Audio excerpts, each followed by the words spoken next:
Hello မကြီးအရန်လှတဲ့ဘာဂျာစက်ကတ်လေးနဲ့မိတ်ဆက်မယ်နော်။ तू ကလေးပစ္စည်း quality လေးကောင်းပြီးတော့ပေါ့ပေါ့ပပသွားလာရတာလှုပ်ရှားရတာလွယ်ကူတယ်။ဘာဂျာစက်ကတ်အပြုတ်လေးပါနော်။ခါပတ်လည်းမျှောကျိုးခါကြလို့ရှိရင်ဆွဲလိုက်ရင်36တင်ကတော့46စက်ကတ်လေးရဲ့အရှိက39ပါနော်။ပေါင်ချိန်ဆိုမောက်ရဲ့ပေါင်ချိန်120ကနေ160 180ထိပို့လို့ရတယ်နော်။အခုပြတာနှစ်ပြန်အောင်ဆူဆူလေးပါ။ဈေးနှုန်းလေးက4900နော်။ तू ကနှစ်ပြန်အောင်လေးဆိုရင်တအားလှတယ်နော်။ဒါနှစ်ပြန်အောင်ဆူဆူလေးပါ။ဒါလေးကရှားညွှရောင်လေးပါနော်စုစုပေါင်းကာလာလေးက6ရောင်လာပါတယ်ဒါကရှားညွှရောင်လေးပါသူ့ရှားလေးကလည်းအရန်မပုတ်ပင်နဲ့ကျွန်းရောင်ပဲသွားတော့လှပါတယ်နော်ဒါလေးကစက်ကတ်ကနုဖြူရောင်လေးပါမတို့ရေဈေးနှုန်းလေးက4900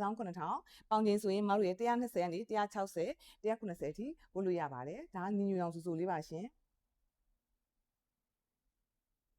ဒါလေးတွေကမှရဲ့ပွဲလဲတိုးတယ်ပေါ့နော်ပစ္စည်းလဲကောင်းတယ်တတောက်တတာလေးရှိရဲဒါကခဲဖြူလေးပါမစိုးပြထားတာကအဖြူစွတ်စွတ်လေးပါကျေးဇူးတင်ပါတယ်ရှင်